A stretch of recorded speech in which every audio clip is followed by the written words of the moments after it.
Welcome, welcome, welcome to Leadershipisation, all things leadership. My name is Beth Bergen. I'm a global leadership and communication coach.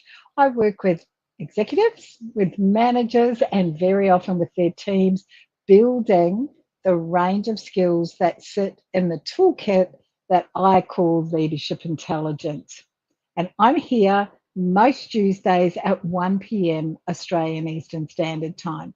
So, last week, we talked about habits. We started a conversation around habits, basically about your awareness of what those habits are. We looked at how new habits form, and we looked at that from the perspective of the first thing that happens is there's a cue, and that cue triggers a routine or triggers a behavior in response to the cue, and then there is a reward at the end of that. So if you're interested in learning a whole lot more about that, make sure that you either ask here for the link to last week's program and we can send that to you, or scroll back a little bit on this platform and you're likely to find it there anyway. What we also learned was that the brain has plasticity, and so we can change the things that are currently our habits. And importantly, small gradual change is best. So that brings us to talking about what's known as micro habits, or you may have read the James Clear book. If you haven't, it's a good idea to get it. It's a great read about, and he calls them atomic habits. These are the habits that are really small. They're quite small. They're easy to implement. And I guess it would be fair to say that they take minimal effort on your part. However, last week, consistency is key. You'll get a really big return when you are consistent with these small habits. The thing I love about micro habits is that they're also less intimidating. They're not so big that you think, oh, I'm never going to be able to do that. So they're less intimidating and they're actually much more sustainable. So some examples of micro habits would be things like this. Having a glass of water as soon as you wake up so that you can stay hydrated. Making your bed on a daily basis. These are small things. But they make such a difference. Now, another example would be deep breathing for a few minutes so that you can actually reduce your stress levels down and you can kind of center and focus yourself. There's some examples of micro habits. In a minute, we'll talk about some that relate particularly to leadership and communication. But first, the strategies that will help you to actually embed those micro habits into your daily routine. The first one of these is what's known as a habit stack. A habit stack. Now, what you're doing with a habit stack is that you are attaching your new micro habit to an existing well-formed habit. So, for example, it might be that you attach deep breathing to cleaning your teeth. So you clean your teeth and then you do your deep breathing for a few minutes. It might be that you attach having some water on waking to going into the bathroom and going to the toilet. Do that automatically. It might be that you attach making your bed daily either I've just had a shower, or I've just gotten dressed and I'm ready to leave the house and now I'm going to make the bed. So attach it to things that you're already doing. That's the first thing. And that's a very powerful resource because you're going off the back of something that is already well embedded into your brain and into your habits. The second thing is to look at using alarms to remind you. Half an hour has passed, I need to be doing this. Or, I've got this alarm, what's it for? Oh, that's right, I need to make sure that I'm drinking my water now. The beautiful thing here too is that not only do you have to use, or could you use alarms, you can also use a number of different apps to help you with this. So technology becomes your friend in this case. And I know if you're familiar with James Clear and Atomic Habits, he does have an app that he uses. I'm unfamiliar with the app myself, but I'm simply making a suggestion for you to how you can start to use technology to actually embed those habits in there. If you want to, you can also track your progress in some way. Now, the challenges when we're looking to build new habits are usually things like, oh, I forget. If you have forgetfulness, that's understandable. Don't be too hard on yourself if you miss a day every now and then. Remind yourself that consistency is key. The other thing that can happen is that you simply lack motivation. This is why the small habits and just attempting one or two at a time becomes most useful for you. That's when you're going to be able to have that consistent behavior. And because you're consistent, you're more likely to get the long-term success of it. So, some leadership intelligence examples based around leadership and communication. The first one of these would be active listening. Now, as we know, active listening is a skill that's really important in many things that we do. And what I want you to recognize that you must do here is to focus on a person without you and your brain being ready to form a response. And what we know is that active listening is a great habit for you to form because it builds trust and understanding in your team. So, a way that you could habit stack this is to actually be doing it during any daily check ins that you might be having with your team. Get into the habit of doing it then so that you're active listening, you're building that habit and that skill set, and then you can apply it in other situations. So, that's the first one. The second one is reflective practices. What do I mean by this? This is about on a daily basis, just at the end of each day, just before you're ready to go home, take a couple of minutes to think about these 4 questions. What went well? What didn't go quite so well?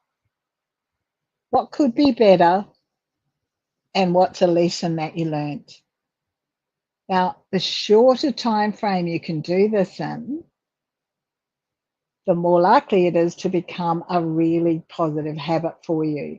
And the great value of this is that it identifies areas for improvement for you. And importantly, and we've been talking about this a lot in leadershipization, all things leadership, the really important thing is that it builds greater self-awareness. And for you to develop your leadership intelligence, it's really important that you have that greater level of self-awareness. You're more likely to be open to growing and changing when you've got that self-awareness. Okay, the third one that we've got is clarity in communication or clear communication. Before you meet, before you go to a meeting, take the time to outline some key points. These are the things that I'm going to be talking to. And it might be that you outline 4 key themes, and next to those, just put 2 or 3 little dot points. These are the key things that you're going to talk about there, just so that you don't forget. because it's really easy to go to a meeting and not actually remember all the things that you wanted to talk about, or even forget something completely, or miss a main point of something. When you do this, when you take this time to plan your meeting, only going to take you a few minutes. Getting into this habit means that there's going to be better communication from you to whoever you're speaking to in the meeting, and you won't be forgetting things. So it's a great small habit, micro habit to get into. Next one, non-verbal awareness. Non-verbal awareness. Now, what we know is that around about 55% of the communication of how you receive me communicating is through my non-verbal, through what I'm doing with my head, my eyes, my hands, whatever it might be.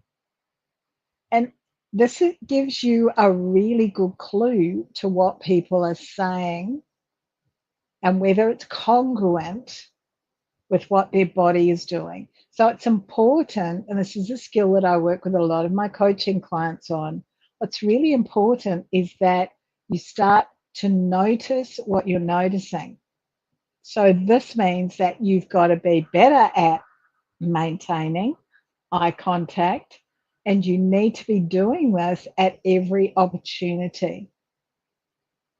Don't stare a person out, but actually just be leaning back sometimes in meetings and noticing what you're noticing about people.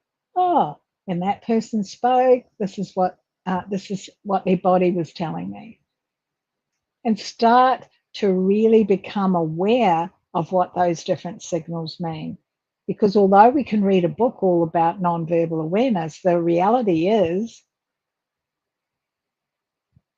it's different for different people. Me scratching my nose might mean something completely different with someone else. It could simply mean that my nose is itchy. So take the opportunity to make that micro habit something. Notice what you are noticing. It's really impactful. Next one, open-ended questions. Open-ended questions. This is about you being curious. This is about you not rushing as a leader and a communicator to get an outcome, but exploring the information along the way. So it's going to give you a much deeper insight into the person, into the problem, into different perspectives that might be there.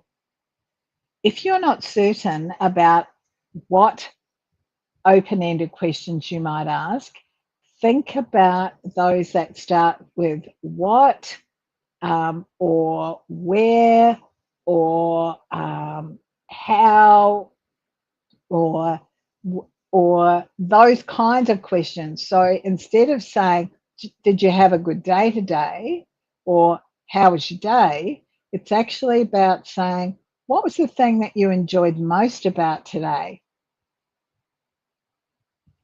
Ask those open-ended questions that are going to get you in a little bit deeper. Now, if you're uncertain, write some down just as a reminder for yourself, because you can use questions to really help you to be able to change tack in the conversation that you're doing. That's another small habit for you to develop, another micro habit.